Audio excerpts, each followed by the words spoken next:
Yeah, so no, the Workshop 4 didn't kill Rivals, like, at all. This came up again recently because Riptide happened this last weekend, and probably the main one is going to be Quinny air camping QC, but there was just a lot of general Workshop hate, like, this time. And it's especially funny to me because none of the Workshop 4 made top 8 this year. A few of them got ninth for sure. Plushie got ninth. MSB with Olympia got ninth. ZB with Malo got ninth. But none of them made top 8. And there's still Workshop hate for these characters. I just don't understand. These characters have been out for like a year and change now at this point. That's plenty of time to at least know the matchup, or at least know somebody who knows these characters so they can teach you the matchup and let you know all the gimmicks you should be looking out for. But even still, there's still this general attitude that these characters on their own are just so obnoxious or so overpowered or so unfun to play against that it's just ruining the entire competitive aspect for Rivals. In case you haven't noticed, by the way, every character in this video game does that. That's just how Rivals is. Everybody in this game is lame as fuck. You just have to admit that to yourself. You can't be playing this grandiose version of the game in your head where you're nailing every single shine up strong or you're hitting the sickest clips imaginable because of how the plat movement fucking works. No, like, you're going to be plat camped by a Malo throwing bombs or a Palm throwing notes or something like that. The same way Rano's gonna fucking needle camp you or Forza's gonna wait and smoke on the top platform. So I don't know. I don't see Forza smoke camping is killing the game. Not unless Cake keeps winning majors, I guess. But even then, there's like a lot of good Forceburn players out there. Like, it's not really gonna happen. I don't see people going, oh, needle camping is ruining the game. Crag planking off stage on the corner for 6 minutes straight is killing the game. But like, as soon as a Palm throws notes or Hodan up B's into a Sweat Sprite at center stage, suddenly these guys are the most obnoxious fighting game characters in human history. I just don't get it. And that's not to dismiss the people who think crag ledge planking or anything else like that is actually killing the game if they think that's actually coming from Basecast. That's not really the point. Because if you did think Basecast was killing the game, you wouldn't be here playing it, and you wouldn't be here complaining about 4 new characters doing the exact same stuff.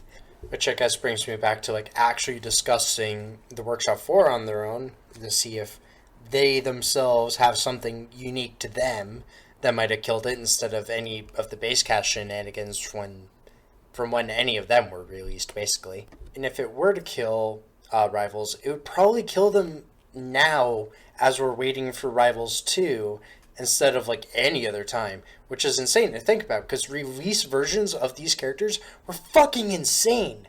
Like, you had finisher bombs with like a 30 frame fuse, I think it was, and the graphic would be put in front of your character so you didn't know how to DI it. It was really hard to parry bombs thrown at you because it was really ambiguous when they lost the actual bonk hitboxes. All of Malo's normals were fucked up and still pretty much are. Malo could also infinitely stall with no repercussions because Flashbang didn't do any damage. They nerfed a move by making it do damage. Otherwise, Malo could just infinitely flashbang against the wall, tech it, flashbang himself again, and just do that over and over and over again. Palm was able to air camp from the top corners of the blast zone because she could just float up there, down B, and then just rain notes forever. And then Vince just beat out everything. On top of that, even if you did get in on her, she had like a roll distance F tilt that's still comboed. And a jump cancel down tilt that she still has, which is insane. Also, a fair that auto-spaced itself and had like a weird end lag glitch where you could just do a funky movement and not have any end lag on this super large kill move. Hodan had an infinite version of just up B stalling by catching the spirits that we called boss hogging. Or Boss Hog basically named it after himself. But, like, who cares? It was a fucking infinite stalling thing you could just do. And even then, that wasn't the only infinite Hodan had. It was impossible to tech out in there sometimes. I mean, the only thing that balanced Hodan was the fact that F Special took fucking forever to spawn because it was like a 50 frame overhead for like no reason. That was super easy to just react to on startup. Also, remember when Olympia didn't have a hurt box on her fucking fist? The thing she attacks with basically everything? They just didn't think to give her hurt boxes on the things she punches you with. They're crystallized and everything. It wouldn't be fair, which, makes everything she had disjointed, active as all hell, and just killed stupid early on things like Fair or F-Tilt or F-Smash, where it was just fucking 10 frames or whatever of disjoint that didn't get weaker over time. Also, basically the infinite down beast that made Olympia rival with Palm in terms of best air movement just because of how absurd Focus Dash was. See, I can complain about these characters too, but the point is, all 4 of those characters at that point when they came out were easily contestable to be like the best characters in the game, like by far. But it still didn't kill the game. In fact, like when those 4 characters released, that was like the peak player base we've had since like Definitive Edition released. So many people saw 4 new free DLC characters, thought they looked cool, and decided to pick up the game. Like, not even from Workshop, even. So you're telling me the game died when the game got 4 free DLC characters, the highest player count we've had since another major milestone for the game, just because you thought they were annoying. Like, you're just objectively wrong at that point. So here we are, about a year and so later, these characters have been tuned down a ton, and are still, frankly, really interesting to fight and think about it, if you were to stop and actually ask any of the people who play these characters how they function. And it just becomes so much more obvious that people start thinking that I quit playing Rivals of Aether is the same thing as it's a dead game for everybody, apparently. And I don't mean for this to sound sarcastic, but if you did quit the game because you stopped having fun with these new 4 characters, that's completely fine. That is completely understandable.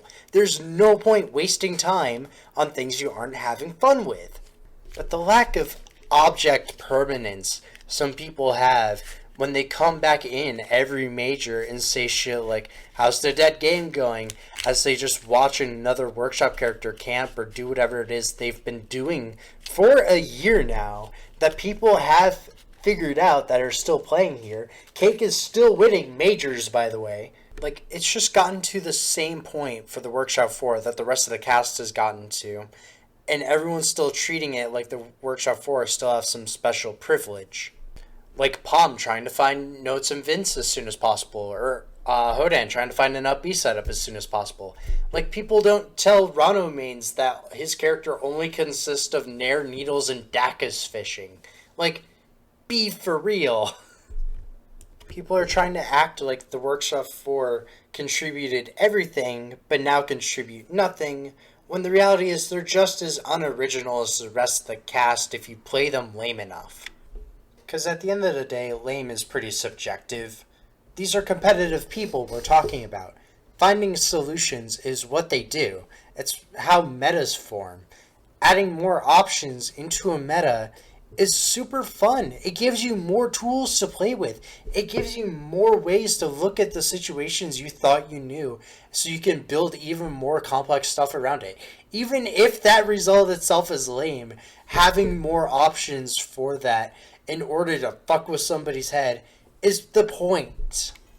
At the end of the day, it's not that serious. It's just a video game.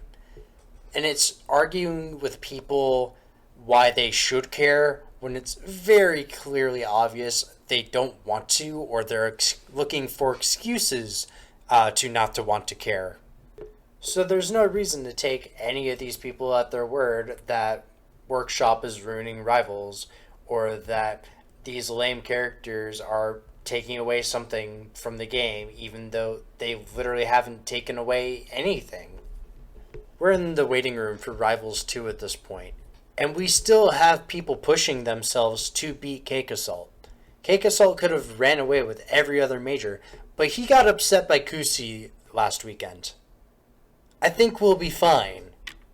I don't think Workshop killed anything. Anyway, this was supposed to be a fairly quick thing.